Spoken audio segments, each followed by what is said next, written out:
여러분 반갑습니다. 오늘 더우신데 잘 나오셨습니다. 오늘 우리에게 주신 하나님의 말씀은 시편 27편의 말씀입니다. 1절부터 14절까지 있는데 저와 여러분이 한 절씩 교독하도록 하겠습니다. 주님이 나의 빛, 나의 구원이신데 내가 누구를 두려워하랴. 주님이 내 생명의 피난처이신데 내가 누구를 무서워하랴. 나의 대적자들, 나의 원수들, 저 악한 자들이 나를 잡아먹으려고 다가왔다가 비틀거리며 넘어졌구나. 군대가 나를 치려고 애워싸도 나는 무섭지 않네. 용사들이 나를 공격하려고 일어날지라도 나는 하나님만 의지하려네. 주님, 나에게 단 하나의 소원이 있습니다. 나는 오직 그 하나만 구하겠습니다. 그것은 한평생 주님의 집에 살면서 주님의 자비로운 모습을 보는 것과 성전에서 주님과 의논하면서 살아가는 것입니다. 재난의 날이 오면 주님의 초막 속에 나를 숨겨주시고 주님의 장막 은밀한 곳에 나를 감추시며 반석 위에 나를 올려서 높여주실 것이니 그때 나는 나를 애워싼 저 원수들을 내려다보면서 머리를 높이 치켜들겠다. 주님의 장막에서 환성을 올리며 제물을 바치고 노래하며 주님을 찬양하겠다. 내가 주님을 애타게 부를 때 들어주십시오. 나를 불쌍히 여기시고 응답하여 주십시오. 주님께서 나더러 내게 와서 예배하여라 하셨을 때 주님, 내가 가서 예배하겠습니다 하고 대답하였으니 주님의 얼굴을 내게 숨기지 말아 주십시오. 주님의 종에게 노하지 마십시오. 나를 물리치지 말아 주십시오. 주님은 나의 도움이십니다. 나를 버리지 마시고 외면하지 말아 주십시오. 주님은 나를 구원하신 하나님이십니다. 나의 아버지와 나의 어머니는 나를 버려도 주님은 나를 돌보아 주십니다. 주님의 길을 나에게 가르쳐 주십시오. 내 원수들이 엿보고 있으니 나를 안전한 길로 인도하여 주십시오. 그들이 거짓으로 증언하며 폭력을 휘둘러서 나에게 대항해 오니 내 목숨을 내 원수의 뜻에 맡기지 마십시오. 이 세상에 머무는 내 한 생애에 내가 주님의 은덕을 입을 것을 나는 확실히 믿는다. 너는 주님을 기다려라. 강하고 담대하게 주님을 기다려라. 아멘. 여러분 이미 우리 모두가 알고 있는 것처럼 우리 그리스도인들에게 있어서 참된 성공은 언제나 하나님 안에 우리가 있는 것입니다. 만약 하나님 안에 있지 않다면 설령 그가 모든 것을 가졌다 할지라도 하나님께서 인정하지 않으십니다. 그러나 반대로 아무것도 가진 게 없지만 그가 하나님 안에 있고 하나님의 다스림 속에 있다면 그 인생이야말로 복된 인생이고 성공한 인생입니다. 여러분 이러한 비밀을 너무나도 잘 알고 있었던 사람이 바로 우리가 요즘 살펴보고 있는 시편의 저자 다윗이었습니다. 시편 27편은 다윗의 시입니다. 오늘 본문의 표제어가 그냥 다윗의 시라고만 되어 있지만 아마도 이때의 상황은 학자들이 추측하기를 다윗이 사울 왕의 추격을 피해 도망갔을 그런 위급한 때 아니면 그 아들 압살롬의 반란이 일어났을 때 위급하게 쫓겨가면서 쓰여졌던 시일 것이다 이렇게 추측을 합니다. 그러니까 이 시편 27편의 말씀은 다윗의 인생에 있어서 정말 힘들었을 때 쓰여진 시라고 할 수 있습니다. 그러나 여러분 이 시편이 가장 힘들었을 때 쓰여졌던 말씀이긴 하지만 이 시편의 말씀은 믿음의 고수가 보여줄 수 있는 가장 최상의 신앙 고백을 우리에게 보여주고 있습니다. 1절입니다. 주님이 나의 빛, 나의 구원이신데 내가 누구를 두려워하랴. 주님이 내 생명의 피난처이신데 내가 누구를 무서워하겠는가. 이런 기가 막힌 고백을 하고 있다라는 것입니다. 여러분 다윗이 지금 고백했던 주님이 나의 구원인데 내가 누구를 두려워하겠습니까? 라는 이 고백, 이것처럼 우리 그리스도인들에게 있어서 든든한 고백은 아마도 없을 것입니다. 우리 인생의 가장 최악의 상황에서도 나는 하나님 때문에 이길 수 있습니다 라고 믿으면서 하나님께 피할 수 있는 사람은 정말 그 인생이 복되고 행복한 사람입니다. 우리가 요즘 시편 말씀을 묵상하면서 다윗의 시편을 많이 보는데, 여러분, 다윗의 훌륭한 점은 이미 우리 모두가 알고 있겠지만 그는 어떠한 상황에서든지 하나님을 찬양하고 하나님을 신뢰했다는 것입니다. 그가 일개 목동이었을 때도 그랬고, 나중에 그가 한 나라 이스라엘의 왕이 되고 나서도, 심지어 하나님께 끔찍하게 범죄했을 때조차도 그는 하나님만 바라봤던 사람이 바로 다윗이었습니다. 성경에 하나님, 예수님을 제외하고 가장 많이 등장하는 이름이 이 다윗인데 무려 그 이름이 1000번도 넘게 등장한다고 합니다. 여러분, 다윗은 왕이 되고 나서 한동안 승승장구했습니다. 그러나 그의 충신이었던 우리아의 아내 밧세바의 간음으로 인해 그는 정말 많은 고통을 겪어내야만 했습니다. 자식이 자식을 성폭행하는 이 끔찍한 소식도 들어야만 했고, 자식이 자식을 살해하는 이 비극도 다윗은 겪어야만 했습니다. 또한 자기 역시 자기 자식한테 쿠데타를 당해서 맨발로 유대 광야를 울면서 부르짖으며 피난길에 올라가야 했던 사람이 바로 이 다윗 왕이었습니다. 또 다윗은 그 치세 말년에 자기의 왕권을 강화하고 군사력을 더 크게 하기 위해서 인구조사를 실시했었는데, 여러분, 이것은 단순한 인구조사를 넘어서 하나님이 아닌 자기의 힘, 즉 자신의 군사력을 의지하겠다는 그의 교만이었습니다. 결국 다윗은 이 일로 인해서 하나님께 징계를 당해 이스라엘 전역에 전염병이 돌아 무려 7만 명이나 되는 이스라엘 백성들이 목숨을 잃어야만 했습니다. 이런 그의 굴곡진 삶이 얼마나 그가 고통스러웠는지 그는 시편 23편에서 나는 사망의 음침한 골짜기, 죽음의 골짜기들을 지납니다 라고 하기까지 하나님께 토로합니다.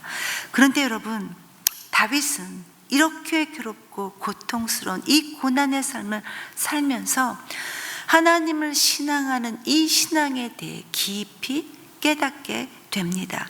마치 롤러코스터를 타고 있는 듯한 이 굴곡진 자신의 인생을 통해 다윗은 결국 자기 인생이 자기의 손안이 아닌, 자기의 힘이 아닌 하나님의 손에 들려 있어야만이 가장 복된 삶이라는 사실을 그 많은 고난의 시간을 통해 다윗은 깨닫게 됩니다. 그리고 이제 다윗은 시편 27편의 말씀을 기록하면서 하나님께 자기 평생에 오직 단 하나의 소원을 청하고 있는데, 여러분, 그 소원이 무엇이었습니까? 자신의 왕권을 보장받는 것도 아니었고, 이 땅에서 또 부귀 영화를 누리는 것도 아니었습니다. 그가 가졌던 단 하나의 소원은 4절에서 말씀하고 있는 것처럼 그의 평생에 오직 하나님만을 구하며 주님의 집에 살면서 하나님만을 내가 사모하겠습니다 라는 이 고백이었습니다. 여러분, 이러한 다윗은 그가 얼마나 하나님 앞에서 하나님의 사람이었고 또 믿음의 사람이었다는 사실을 우리에게 보여주고 있는데, 여러분, 이런 믿음의 사람에게는 두 가지의 특징이 있습니다. 첫째로, 여러분, 믿음의 사람은 결코 사람을 두려워하지 않습니다. 물론 그 상황에서 힘들고 지칠 수 있지만, 그러나 믿음의 사람은 결국 사람을 두려워하지 않습니다. 그리고 또 다른 한 가지 믿음의 사람은 최악의 환경에 처해도 그 마음의 중심이 결국 요동하지 않는다는 것입니다. 오래전에 제가 신대원을 졸업하면서 종교개혁가들의 발자취를 더듬어보는 이런 종교개혁지 투어를 다녀온 적이 있었습니다. 그러니까 지금으로부터 약 500년쯤에 있었던 종교개혁의 발상지들을 이렇게 다녀볼 수 있었던 그런 기회였는데, 여러 곳을 다녀왔습니다. 그 가운데 저는 수많은 벽돌로 지어진 제국 회의장이 있었던 독일의 보름스라는 곳이 저에게는 굉장히 인상적이었던 그런 곳이었습니다. 아마도 가이드해 주셨던 이 가이드분의 설명이 너무나도 감동적이었기 때문에 제 인상에 그렇게 기억이 남은 것 같습니다. 여러분, 독일의 보름스라는 곳은 나중에 루터가 그 당시 황제였던 칼 5세에게 소환이 되어서 종교 재판을 받게 된 이 제국 회의장이 있었던 것이 바로 이 독일의 브룸스라는 곳이었습니다. 독일인이었던 이 루터는 1483년에 독실한 가톨릭 집안에서 태어납니다. 당시는 로마 가톨릭, 즉 교회의 권위가 국가 그 자체였을 그런 때였습니다. 이런 때 루터는 에어프루트라는 대학에서 문학 석사학위를 받고 자기 아버지의 바람대로 법조인이 되기 위해 법대에 더 진학을 하게 됩니다. 그런데 이 루터에게 어떤 일이 있었냐면 그 유명한 벼락 사건이 있었습니다. 여러분 루터라는 영화를 보면 이 벼락 사건으로 이 영화가 시작되고 있는데, 자기와 함께 걸어가던 친구가 갑자기 들판에서 벼락을 맞아 죽게 되는 이 사건을 그 자리에서 목격하게 된 루터는 심하게 두려움에 떨면서 과연 지금 내가 죽으면 하나님께로 갈 수 있을까라는 구원에 대한 문제에 심각하게 이 루터가 빠지게 됩니다. 왜냐하면 당시 로마 카톨릭은 행위, 선한 행위를 통해 구원을 받는다는 것을 가르치고 있었기 때문이었습니다. 그래서 요즘 말로 하면 구원의 확신에 대해 이 루터가 확신하지 못했던 겁니다. 그리고 루터는 지금의 자신 이 모습대로라면 절대로 자기는 천국에 갈 수 없을 거라는 이 결론을 내리고, 아버지의 반대에도 불구하고 법대를 포기하고 스토웨에 들어가 신부가 되었고, 거기에서 독일의 비텐베르그 그 대학교에서 신학 박사가 되어 여기에서 교수 생활을 하게 됩니다. 그런데 여러분, 이 루터가 이 비텐베르그 대학 이 신학 교수 생활을 하면서 수도사 생활과 또 교수 생활을 하던 중에 하나님의 말씀을 보면서 놀라운 진리를 발견하게 됩니다. 오직 의인은 믿음으로 말미암아 살게 되리라. 성령님께서 이 루터에게 이 말씀을 깨닫게 해준 것이었습니다.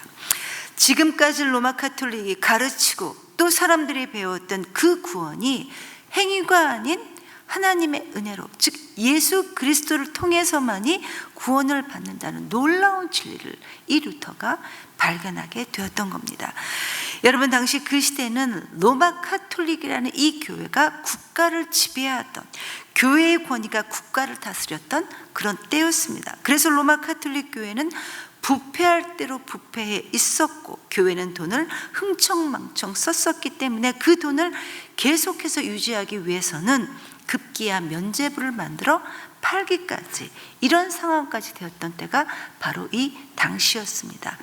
이런 시대에 살았던 루터는 천국에 가는 길은, 하나님께로 가는 길은 오직 로마 교회를 통해서가 아니라 오직 하나님의 은혜인 예수 그리스도를 통해서만이 갈 수 있다는 이 귀한 진리를 사람들에게 가르치기 시작했습니다. 그래서 그는 당시 교회가 팔고 있었던 이 면죄부 판매에 반대하는 95개조 논방문을 발표했던 것이고, 그리고 결국 이 논방문은 종교개혁의 불씨가 되었습니다.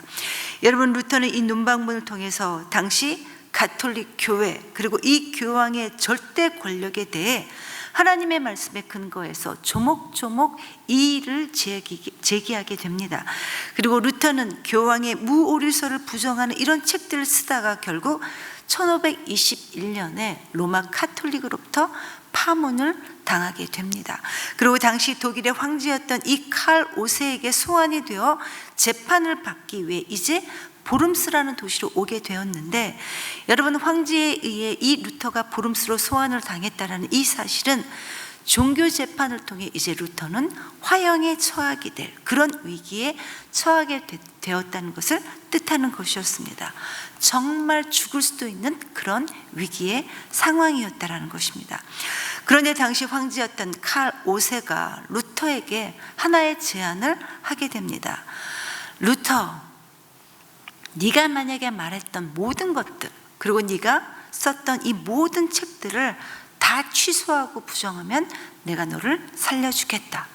내가 너에게 하루의 말미를 줄 테니 잘 생각해 보아라. 이렇게 협상을 제안했고, 이 제안을 받고 루터는 고민을 하게 됩니다. 칼 5세 이 황제의 협상을 받아들이면 살겠지만 거절하면 자신의 목숨은 화형감이라는 것을 잘 알고 있었던 이 루터는 자기가 재판을 받게 될 그 제국 회의장을 바라보면서 하나님께 기도합니다. 보기만 해도 수많은 벽돌로 쌓여진, 그래서 그 교회의 외형적인 모습에서도 벌써 그 교회의 권세에 기죽을 수밖에 없었던 그 제국 회의장을 이 루터가 바라보면서 루터는 자신의 생각을 철회하지 않고 하나님께 이렇게 고백했습니다. 하나님, 나는 내 신앙의 양심에 거역해서 신앙을 포기하는 것은 안전하지도 않고 옳지도 않다는 것을 나는 믿습니다. 비록 이렇게 수많은 벽돌보다 더 많은 사단이 나를 공격한다 하더라도 주님, 나는 이 신앙의 길을 걸어가겠습니다. 그리고 하나님께서는 나를 도우실 것이라 나는 확신합니다. 이렇게 기도하면서 그는 그의 신앙의 양심을 지켰다고 합니다. 여러분, 당시 루터가 주님께 이렇게 기도했다는 것은 쉽지 않은 것이었습니다. 당연합니다. 그 당시 교회의 권위에 감히 도전하는 사람들에게 주어졌던 것은 오직 죽음뿐이었던, 그 누구도 살아남지 못했던 그런 상황에 루터가 이렇게 기도했다는 것은 결코 쉽지 않았다는 것입니다. 그러나 이러한 위험한 상황에서도 루터는 사람을 두려워하지 않고 주님께서 깨닫게 해주신 그 신앙의 양심을 저버리지 않았습니다. 결국 루터는 하나님의 도우심으로 보름스에서 프리드리아는 이 선제후가 그를 납치하는 이 형식을 취해서 안전하게 다른 곳으로 피할 수 있게 되었고, 이곳에서 루터는 신약 성경을 독일어로 번역하기 시작합니다. 그래서 성경이 일반 시민들에게까지 읽혀질 수 있게 되었던 이 사건이 바로 지금의 개신교, 우리 기독교가 있을 수 있게 되었던 사건의 시작이었습니다. 여러분, 이처럼 믿음의 사람은 그 환경이 태풍처럼 몰아치는 그런 최악의 상황에 처해 있다 할지라도 하나님을 향한 그 마음의 중심, 물론 흔들릴 수는 있지만 결국 사람을 두려워하지는 않을 수 있다는 것입니다.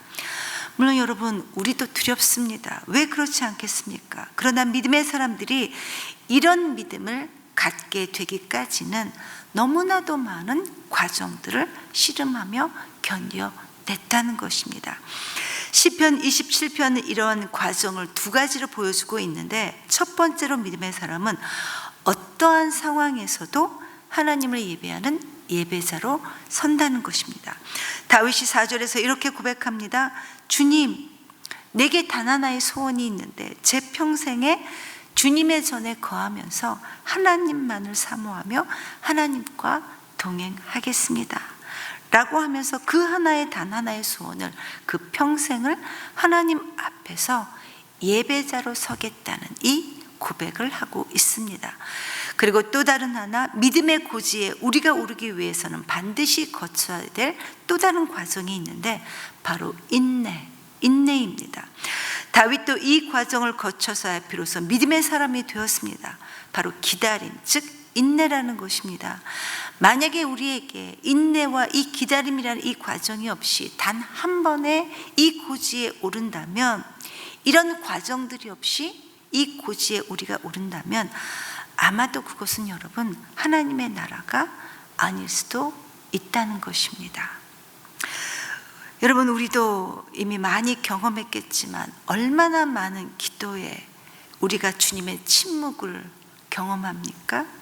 어떤 때는 정말 어떻게 이렇게까지 하실까 할 정도로 서운한 마음이 들 정도로 주님께서 우리의 기도에 모른 척 하실 때가 참 많이 있습니다. 그런데 여러분, 결국은 이 기다림과 이 인내라는 과정을 통해 우리 하나님께서는 우리로 하여금 충분히 하나님 나라의 비밀을 알게 하신다는 것입니다. 기다림과 이 인내라는 과정 없이 그저 손쉽게 우리의 원하는 것들이 우리 손에 쥐어진다면 아마도 그것은 복이 아니라 시련의 시작일 수도 있다는 것입니다. 물론 여러분, 인내하고 기다린다는 것은 참 고통스럽습니다. 어렵습니다. 힘듭니다. 기다리다 보면 하나님의 사랑이 의심이 되기도 하고 우리의 초심이 흔들리는 것이 사실입니다. 오죽하면 여러분, 이사야 선지자는 하나님을 숨어 계시는 하나님이다, 이렇게 표현했겠습니까? 타락한 우리 인간은 끊임없이 내가 하나님처럼 돼서, 내가 내 인생의 주인처럼 돼서 자기중심적으로 우리가 인생을 살려고 하는데, 하나님께서는 이러한 우리의 죄성을 뜯어 고치기 위해서 우리 신앙의 여정에서 하나님의 부재, 마치 하나님이 안 계신 것 같은 숨어 계시는 하나님을 경험하게 하신다는 거예요. 여러분, 이 숨어 계시는 하나님의 경험은 수많은 믿음의 선배들이 이미 경험한 과정들이었습니다. 엘리야가 겪었고, 모세가 겪었고, 다윗도 겪었고, 또 우리 예수님도 경험하셨습니다. 그리고 저와 여러분, 우리 역시도 겪어야 될 현실입니다. 그러나 여러분, 이 기다림이라는 것이 너무 힘들지만, 그러나 강하고 담대하며 하나님을 기다리는 사람은 이 기다림 속에서 그의 성품이 하나님의 성품을 닮아가게 될 것이고, 하나님의 뜻 안에서 우리의 뜻이 변하게 되어진다라는 것입니다. 이렇게 주님께서는 우리를 다듬어 가신다는 거예요. 그래서 이전에는 슬피 울며 통곡했어야 될 그 일들이 오히려 놀라운 하나님의 섭리의 서막인 줄 알기에 힘들지만 우리는 고통 가운데서도 견뎌낼 수 있고 겪어낼 수 있게 되는 것입니다. 7절입니다. 주님, 내가 주님을 애타게 부를 때 주님 들어주십시오. 나를 불쌍히 여겨주시고 나를 응답하여 주시옵소서. 다윗은 여러분, 너무 괴로워서 하나님께 자기가 부르짖을 때 하나님 응답해 주시고 내 기도에 들어주십시오, 이렇게 기도하고 있습니까? 그만큼 다윗의 처해 있던 상황이 어렵고 힘들다는, 도저히 하나님의 긍휼이 아니고서는 빠져나갈 수 없을 때 드리는 기도가 바로 이 기도입니다. 여러분, 우리에게 이런 어려운 일이 없으면 얼마나 좋겠습니까? 그러나 하나님께서는 우리가 겪어야 될 이러한 것들을 결코 피해가게 하지는 않으시는 것 같습니다. 꼭 그리스도인이라면 꼭 겪게 하십니다. 왜냐하면 이것을 겪어야만이 우리의 삶과 신앙이 깊어질 수 있기 때문인 것 같습니다. 다윗의 기도는 이렇게 이어집니다. 11절 12절입니다. 주님의 길을 나에게 가르쳐 주세요. 내 원수들이 엿보고 있으니 나를 안전한 길로 인도해 주세요. 하나님, 내 목숨을 내 원수의 뜻에 맡기지 말아 주십시오. 다윗은 여러분, 하나님의 긍휼이 절대적으로 필요했던 그런 때를 지나고 있었지만, 자기가 너무 힘들어 정말 죽고 싶을 그런 때를 지나고 있었지만, 그런데 여러분, 다윗이 어떻게 지금 하나님께 기도하고 있습니까? 이런 절박한 상황에서도 다윗은 하나님, 주님의 길을 내게 가르쳐 주세요. 주의 법도를 내게 가르쳐 주세요. 이렇게 기도하고 있다는 것입니다. 즉, 지금의 위기를 내 생각이나 내 방법으로 처리하려 하지 않고 하나님의 뜻대로, 하나님을 기다리며 하나님의 뜻대로 행하겠습니다, 이렇게 결단하며 하나님의 길을 가르쳐 주십시오, 이렇게 기도하고 있다는 것입니다. 여러분, 우리는 얼마나 많이 하나님, 이 상황을 고쳐주십시오, 하나님, 이 상황을 모면하게 해 주십시오, 해결해 주십시오, 이렇게 기도하는데, 다윗은 주님의 길을 가르쳐 주십시오, 이렇게 기도하고 있었다라는 것입니다. 여러분, 이것이 다윗이 하나님의 사람이었고 믿음의 사람이었다는 사실을 우리에게 보여주고 있다는 것입니다. 그렇다면 여러분, 다윗은 도대체 하나님을 어떤 분으로 여기고 있었는가? 1절입니다. 하나님은 나의 빛이고 하나님은 나의 구원이시고 하나님은 내 생명의 피난처이십니다. 여러분, 다윗은 하나님을 자기가 칠흑 같은 인생을, 어두운 인생을 걸을 때는 하나님을 빛으로 인식했고, 또 죽음의 골짜기와 같은 이런 길을 걸어갈 때는 자신을 구원해 주시는 나의 구원자, 내 생명의 피난처라 말하며 하나님을 나의 하나님, 나의 하나님이라고 이렇게 고백하고 있다는 것입니다. 즉 다윗에게 있어서 하나님은 그저 막연한 미지의 신이 아니라, 자기 조상의 신이 아니라, 이론이 아니라 실제였던 내 인생의 구주여 주님으로 이렇게 고백하고 있었던 것입니다. 그리고 오늘 본문은 이렇게 마무리가 됩니다. 14절입니다. 너는 주님을 기다려라. 강하고 담대하게 주님을 기다려라. 여러분, 언뜻 보면 이 기다리라는 말은 아주 소극적이고 또 무기력한 말처럼 보일 수도 있지만, 그러나 여러분, 기다릴 수 있다라는 이 사실은 우리의 내면이 강하지 않으면 도저히 일어날 수 없는 일입니다. 그래서 주님께서는 우리에게 강하고 담대하게 기다려라 이렇게 말씀하시고 있는 것입니다. 그리고 주님을 기다려라, 이 말씀에서의 초점은 기다려라 여기에 있지 않고 그 주체이신 주님, 다른 것을 기다리지 않고 주님을 기다려야 한다는 것입니다. 얼마나 많은 경우 우리가 하나님을 기다리지 않고 다른 것을 기다립니까? 솔직한 우리의 현실들입니다. 만약 우리의 삶과 가정이 지금 삐끗하고 망가지고 고장이 나 있다면 아마도 그 근본 원인은 우리가 하나님을 기다리지 않고 우리가 소원하는 다른 것을 기다리다 그렇게 된 것일 수도 있다는 것입니다. 성도 여러분, 우리 주님은 우리의 망가진 삶을 더 이상 망가지지 않게 하시기 위해 우리를 위해 십자가를 대신 져 주셨습니다. 오늘 본문에서 다윗은 하나님의 긍휼히 여김이 간절한 이 필요한 상황에서 하나님이야말로 내 빛이요 내 구원자시요 내 생명의 피난처이심을 알아 하나님을 강하고 담대하게 기다리는 그 자리까지 나아갔습니다. 이 모든 것들이 그에게는 하나님께서 주셨던 은혜의 과정들이었다는 이야기입니다.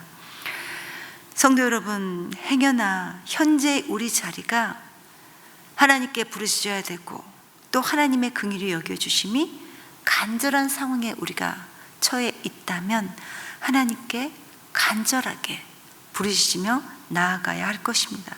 그러나 여러분, 이러한 과정들은 하나님께서 우리로 하여금 강하고 담대하여 하나님을 기다릴 수 있는 그 수준까지 올라가게 하시는 하나님의 은혜의 시간들이 되게 하실 것입니다. 힘들지만, 너무나 힘들지만 하나님께서는 그 시간들로 우리를 채워 가실 것입니다. 정호승 시인의 내 등의 짐이라는 시를 읽어드림으로 말씀을 마무리합니다. 내 등에 짐이 없었다면 나는 세상을 바로 살지 못했을 것입니다. 내 등에 있는 짐 때문에 늘 조심하면서 바르고 성실하게 살아왔습니다. 이제 보니 내 등의 짐은 나를 바르게 살도록 한 귀한 선물이었습니다. 내 등에 짐이 없었다면 나는 사랑을 몰랐을 것입니다. 내 등에 있는 이 짐의 무게로 나는 남의 고통을 느낄 수 있었고 이를 통해 사랑과 용서도 알았습니다. 이제 보니 내 등의 짐은 나에게 사랑을 준 귀한 선물이었습니다.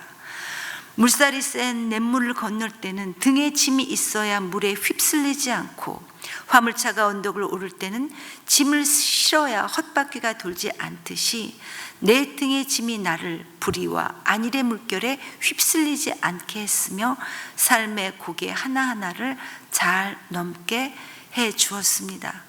내 나라의 짐, 가족의 짐, 직장의 짐, 이웃과의 짐, 가난의 짐, 몸이 아픈 짐, 슬픈 이별의 짐들이 지금 내 삶을 감당하는 힘이 되어 나는 오늘도 최선의 삶을 살고 있습니다.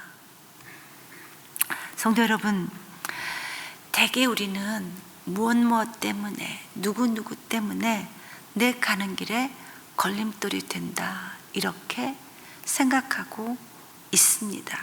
그러나 여러분, 그렇지 않습니다. 오히려 우리 등에 있는 이 무거운 짐들 때문에 우리는 우리 스스로를 교만하게 생각하지 않고 더 겸손해져서 하나님만 바라보게 한다는 것입니다.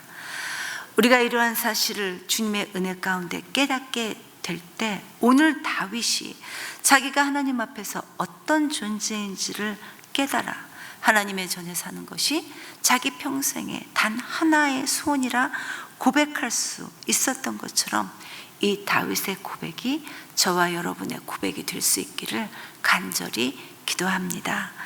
이 시간 말씀을 기억하면서 하나님께 함께 기도했으면 좋겠습니다. 성도 여러분, 하나님께서는 하나님을 찾는 자, 하나님께 피하는 자가 복이 있다고 말씀해 주셨습니다. 이 시간 설령 힘든 상황이 우리를 휘몰아친다 하더라도 그것이 하나님이 우리를 잊어버리셨거나 외면하셨기 때문이 아니라 은혜의 사슬로, 하나님의 은혜의 사슬로 우리를 메어주셨기 때문임을 하나님 잊지 않도록 도와주시옵소서. 그리고 우리가 우리를 도와주시는 하나님을 기억하고 하나님만을 바랄 수 있는 우리 모두가 될 수 있게 해달라고. 그래서 다윗이 고백했던 것처럼 우리 역시 하나님의 집에 영원히 거하는 것이 우리 평생의 소원이 되게 해달라고 이 시간 우리 자신을 하나님께 올려드리며 함께 기도하겠습니다. 기도합니다.